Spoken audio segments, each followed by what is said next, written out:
Friends అందరికీ good evening. నేనైతే ఈ రోజు ఒకటి చెప్పాలనుకున్నాను. అంటే అందరికీ కూడా సంబంధించింది.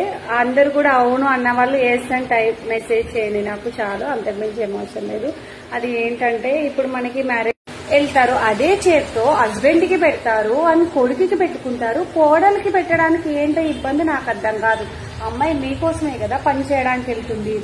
కొడుకుకి పెట్టుకునేటప్పుడు నొప్పి లేదు, హస్బెండ్ కి పెట్టుకున్నప్పుడు నొప్పి లేదు. కొడుకుకి పెట్టుకుంటే ఎందుకు ఇదవుతుంది అంటే ఇప్పుడు మళ్ళీ అదొకటి ఫుడ్ విషయంలో అలా చేస్తారు. మళ్ళీ తర్వాత ఏం చేస్తారు, ఎప్పుడు మొగుడు పక్కన పెళ్లి చేసింది ఎందుకు, హస్బెండ్ దగ్గర ఉండడానికే కదా. ఎందుకు ఫీల్ అవుతారు? అల్లు ఇప్పుడు పెళ్లి చేస్తారు, ఎందుకు పెళ్లి చేస్తారు?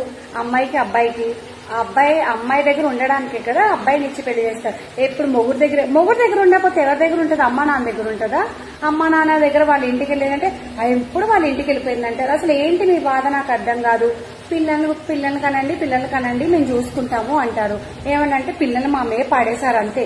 ఇప్పుడు అమ్మాయి జాబు చేయాలి, పిల్లల్ని చూసుకోరు, మా ఏజ్ అయిపోయిందంటారు. అసలు ఏంటి మీ బాధ? మీరు కూడా ఒక అత్తగారి దగ్గర నుంచి వచ్చిన వాళ్ళు. మీ అత్తగారు అట్లా సతాయిచ్చిందని వేరే వాళ్ళని అట్లా సతాయించకండి, మంచిగా చూసుకోండి.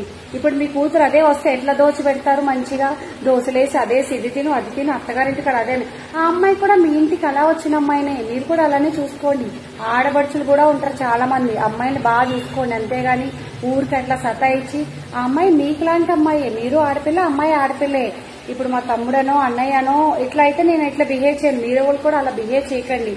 వచ్చిన అమ్మాయి అత్తగారుల కోసం చెప్తున్నా, తప్పుగా అని నేనేం చెప్పలేదు. చాలా మంది ఇలానే ఉన్నారు, 100కి 90% ఇలానే ఉన్నారు. అందుకోసమని నేను ఈ వీడియో చేస్తున్నా, అంతకు మించి ఏం లేదు. ఇప్పుడు వాళ్ళకి హస్బెండ్కి పెట్టినప్పుడు కొడుకుకి పెట్టినప్పుడు నొప్పి, ఒక అమ్మాయికి ఒక దోశ కొంచెం బాక్స్ ప్యాక్ చేసినంత మాత్రం ఏమైపోదు. మీకోసమే సంపాదించి తీసుకొస్తుంది కదా. మీరు కొంచెం ప్రేమ చూపిస్తే చాలు. మేము చాలా ప్రేమ చూపిస్తాం. మా అత్తయ్య చూడు, అమ్మగారింటికాడ ఎలా ఉన్నాను, అత్తగారింటికాడ కూడా అలాగే ఉన్నానని. అందుకే ఇప్పుడు పెళ్లి చేసింది అమ్మాయి హస్బెండ్ దగ్గర ఉండడానికి. ఎప్పుడు మొగుడు పక్కన కూర్చుంటది. ఆయన దగ్గర కూర్చోపోతే ఎవరి దగ్గర కూర్చుంటది? నీ దగ్గర వచ్చి కూర్చుంటారా? పెళ్లి చేసింది ఎందుకు? హస్బెండ్ దగ్గర కదా కూర్చుంటది. పోయి ఎప్పుడు మొగుడు పక్కనే ఉండాలి. ఏం మాట్లాడతారో అర్థం కాదు. దయచేసి అత్తలు అలా బిహేవ్ చేయకండి. అత్త అమ్మ అంటారు, అమ్మలానే ఉండండి. ఓకేనా? ఈ వీడియో ఎవరికైనా తప్పుగా మాట్లాడితే క్షమించండి.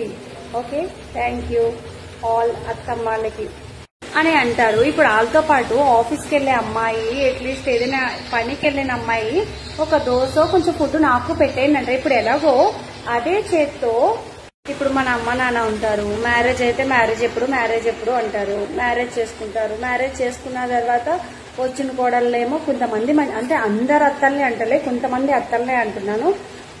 పెళ్లి చేసుకున్న తర్వాత పిల్లల కన్నా అంటారు. పిల్లల కన్నాక ఎవరు చూస్తారు? మేము చూస్తాము అంటారు. కొన్ని చూస్తారా? మరి వాళ్ళ పైన ఏమైనా డిపెండ్ చేస్తలేదు. జాబ్కి వెళ్ళే అమ్మాయి ఉంటుంది అదని. ఇప్పుడు హస్బెండ్ కి అబ్బాయికి కూడా ఫుడ్ పెడతారు. ఇంత ముందు కూడా అత్తమ్మే పెడతారు, తర్వాత కూడా అత్తగారే పెట్టాలనుకుంటారు. ఇప్పుడు కోడలు జాబ్కి వెళ్తుంది, అట్లీస్ట్ ఫుడ్ తింటది. మాకు ఒక దోశ వేయండి అంటారు. దోశ వేయండి